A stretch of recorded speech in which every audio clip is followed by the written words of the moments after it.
قدرت کے کرشمے تو جانے اسے کوئی نہیں سمجھ سکتا، اسی کو اللہ کی مرضی کہا جاتا ہے۔ نعرہ تکبیر، نعرہ رسالت، مسلک اعلیٰ حضرت مولانا احمد رضا صاحب قبلہ محفل ایصال ثواب، نعرہ تکبیر، نعرہ رسالت، بہت خوب، زندہ باد حضرت، زندہ باد، ماشاءاللہ، بہت خوب۔ ان لوگوں نے اپنی پیشانی کو زمین پر رکھا، مولا ہم نے اپنی آواز کو دراز کیا تھا، ہم اپنے گناہ کی معافی مانگتے ہیں، تیرے قدرت کے کرشمے تو جانے جسے کوئی نہیں سمجھ سکتا، اسی کو رب کی قدرت کہا جا سکتا ہے، اسی کو رب کی قدرت کہا جاتا ہے جو کسی کی عقل میں نہیں آتی، اسی کو اللہ کی مشیت کہا جاتا ہے۔ اللہ اکبر۔ تو رب تبارک و تعالیٰ نے کسی بھی مخلوق کو بلا وجہ پیدا نہیں کیا، کسی بھی چیز کو بلا وجہ پیدا نہیں کیا، ہر چیز کے پیدا ہونے کا کوئی نہ کوئی مقصد ضرور ہے۔ اللہ تبارک و تعالیٰ نے کسی بھی چیز کو بلا وجہ پیدا نہیں کیا، جب اللہ تبارک و تعالیٰ نے ایک مچھر کو بلا وجہ پیدا نہیں کیا، ایک چیٹی کو بلا وجہ پیدا نہیں کیا، رب تبارک و تعالیٰ نے ایک گدھے کو بلا وجہ پیدا نہیں کیا، ایک کتے کو بلا وجہ پیدا نہیں کیا، تو پھر تم کو تو انسان بنا کر کے رب نے بھیجا ہے۔ اللہ تبارک و تعالیٰ نے تمہارے سر پر تو اشرف المخلوقات کا تاج رکھا ہے، سب سے افضل تم کو بتایا گیا، سب سے اعلیٰ تم کو بتایا گیا، سب سے اشرف تم کو بتایا گیا، سب سے افضل تم کو بتایا گیا۔ جب رب تبارک و تعالیٰ نے سب سے افضل تم کو بنا کر کے بھیجا تو تم نے کبھی یہ بھی سوچا ہے کہ رب تبارک و تعالیٰ نے جب کسی بھی مخلوق کو بلا وجہ پیدا نہیں کیا تو پھر ہم انسانوں کو کس لیے پیدا کیا ہے؟ آخر ہم انسانوں کا اس دنیا میں بھیجنے کا مقصد کیا ہے؟ آپ نے کبھی نہیں پوچھا۔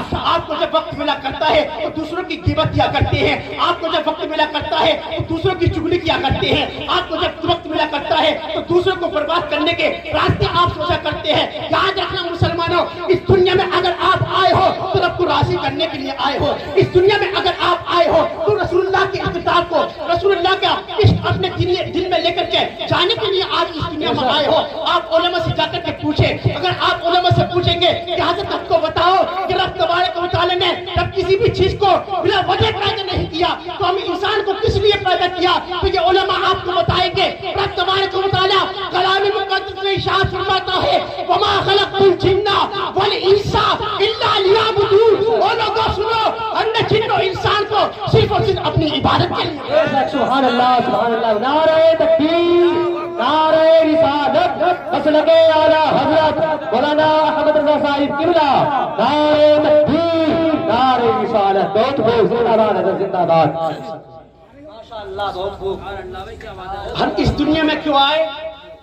اللہ تبارک و تعالیٰ نے ہمارے مقصد کو بتایا۔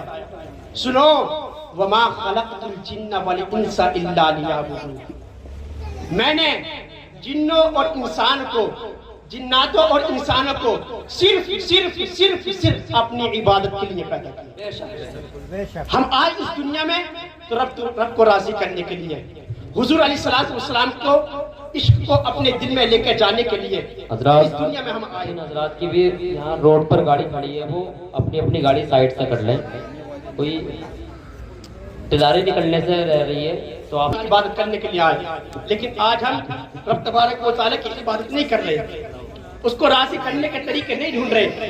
آج جو ہماری تباہی اور بربادی کی وجہ ہے نا، آج جو ہماری تباہی اور بربادی کی اگر کوئی وجہ ہے تو وہ یہی ہے۔ ڈاکٹر اقبال نے کہا تھا طریق مصطفیٰ کو چھوڑنا ہے وجہ بربادی، اسی سے قوم دنیا میں ہوئی بے اقتدار اپنی۔ ہم نے حضور علیہ السلام کے کردار کو بھلا دیا، طریقے کو بھلا دیا، حضور علیہ السلام کی شریعت کو بھلا دیا۔ آپ آج ذلیل ہو رہے ہیں، آج آپ رسوا ہو رہے ہیں، ورنہ آپ اپنی شان کو اگر کلام مقدس میں اٹھا کر کے دیکھیں نا تو رب تبارک و تعالیٰ نے فرمایا وَأَنْتُمُ الْأَعْلَوْنَ إِن كُنتُم مُؤْمِنِينَ، تم ہی لوگ کامیاب ہو، تم ہی لوگ کامیاب ہو، شرط یہ ہے کہ مومن کامل ہو جاؤ۔ اب ایک بات ایمانداری سے بتاؤ، قرآن کس کا کلام ہے؟ کس کا کلام ہے؟ تو اللہ کا کلام سچا ہے یا جھوٹا؟ اللہ کا کلام تو سچا ہے۔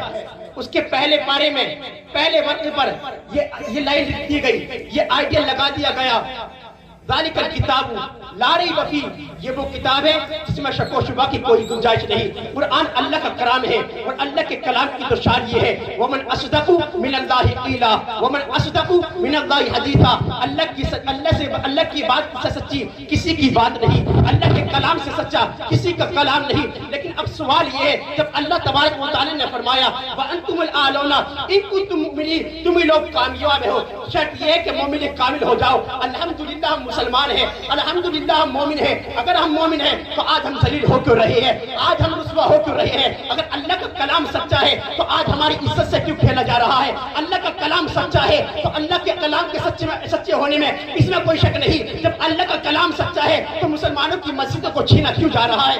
اللہ کا کلام تو سچا ہے، آج مسلمانوں کی بہن بیٹیوں کی عزت سے کھیلا کیوں جا رہا ہے؟ اللہ کا کلام تو سچا ہے، آج مسلمانوں کو مارا کاٹا کیوں جا رہا ہے؟ اللہ کا کلام تو سچا ہے، آج مسلمانوں کو تباہیوں میں بربادیوں میں کیوں کیا جا رہا ہے؟ اللہ کا کلام تو سچا ہے، آج مسلمانوں کو مارا کاٹا کیوں جا رہا ہے؟ نعرہ تکبیر، نعرہ رسالت، مسلک اعلی حضرت سید عثمان میاں، نعرہ تکبیر، نعرہ رسالت۔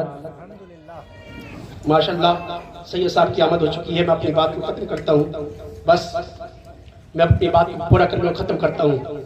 سوال یہ ہے، رب نے فرمایا وَأَنْتُمُ الْأَعْلَوْنَ إِن كُنتُم مُؤْمِنِينَ تم لوگ کامیاب ہو، شرط یہ ہے کہ مومن ہو جاؤ۔ الحمدللہ ہم مسلمان ہیں، ہم مومن ہیں، لیکن سوال یہ پیدا ہو رہا ہے کہ جب ہم مومن ہیں اللہ نے کہہ دیا تم کامیاب ہو، ہم کامیاب کہاں ہیں؟ ہم کامیاب کیوں نہیں ہے؟ آج ہم مسلمانوں کو کیوں مارا جا رہا ہے، کیوں کاٹا جا رہا ہے، کیوں مسجدوں کو چھینا جا رہا ہے، کیوں ہمارے مدرسوں پہ حملہ کیا جا رہا ہے، کیوں آج مسلمانوں کی بہن بیٹیوں کی عزت سے کھیلا جا رہا ہے؟ جب اللہ کا کلام سچا ہے اس میں شک و شبہ کی کوئی گنجائش نہیں۔ اگر آپ جاننا چاہیں کہ اللہ کا کلام سچا ہے تو اس میں کمی کہاں ہے، اگر آپ جاننا چاہیں تو آپ کو پتہ چلے گا کہ اس میں کمی تمہاری ہے، کمی میری ہے، کمی ہم سب کی ہے۔ آپ کہیں گے کیسے؟ تو سنو، رب نے فرمایا ما اصابکم من مصیبت فبما کسبت ایدیکم ویعفو عن کثیر۔ وہ لوگوں سنو، تم پہ یہ جو مصیبت آ رہی ہے یہ تمہارے ہاتھوں کی کمائی ہے۔ اگر تم سچے مسلمان ہو جاتے تو عزت تمہارے قدموں میں ڈال دی جاتی، اگر تم سچے مسلمان ہو جاتے تو شہرت تمہارے قدموں میں ڈال جاتی۔ اگر آج تم سچے مسلمان ہو جاؤ تو تمہاری شان یہ ہو جائے گی، تمہارا یہ مقام ہو جائے گا کہ دشت و دشت ہے دریا بھی نہ چھوڑے ہم نے، پہلے سلمات میں دوڑا دیے گھوڑے ہم نے۔ نعرہ تکبیر، نعرہ رسالت، مسلک اعلی حضرت، نعرہ تکبیر۔ بس اپنے نبی کے کردار کو اپنا لو، تعلیمات مصطفیٰ پر عمل کر لو، اپنے آنے کا مقصد جانو۔ تم آئے ہو رب کی عبادت کرنے کے لیے، اگر تم عبادت نہ کرو گے، اپنا مقصد نہیں جانو گے تو لوگ تمہیں جو ہے دباتے ہی رہیں گے، مارتے رہیں گے، کاٹتے رہیں گے، جب تک تم اپنے مقصد حقیقی کی طرف نہیں آؤ گے۔ اب جو انسان رب تبارک و تعالیٰ کے سامنے جھکے، جو انسان رب تبارک و تعالیٰ سے مانگے تو رب تبارک و تعالیٰ کو کہاں پسند ہے کہ وہ کسی اور کے پاس جا کر کے بھی جھکے؟ رب تبارک و تعالیٰ کو کہاں پسند ہے کہ وہ کسی اور سے جا کر کے بھی مانگے؟ اگر آپ کو کچھ مانگنا ہے تو اپنے رب کی چوکھٹ پہ آ جاؤ، آپ کو کچھ چاہیے تو رب کی چوکھٹ پہ آ جاؤ۔ آج اگر آپ کو کچھ چاہیے تو رسول اللہ صلی اللہ تعالیٰ علیہ وسلم کی تعلیمات پہ عمل کر لو، ان کا عشق اپنے دل میں بسا لو۔ آپ کو نہ دنیا میں کوئی پریشانی ہوگی، نہ میدان محشر میں کوئی پریشانی ہوگی۔ آپ کی شان یہ ہوگی آج لے ان کی پناہ، آج مدد مار ان سے، کل نہ مانگیں گے قیامت میں اگر مان گیا۔ میرے کہنے میں، آپ کی سننے میں جو کچھ ہو گئے ہو اغلاط کو معاف فرمائے رب کائنات۔ وما علینا الا البلاغ، استغفر اللہ العظیم من کل ذنب واتوب الیہ۔ ایک مرتبہ کلمہ طیبہ پڑھ لیجئے، اشہد ان لا الہ الا اللہ محمد رسول اللہ، وما توفیقی الا باللہ۔ السلام علیکم ورحمۃ اللہ۔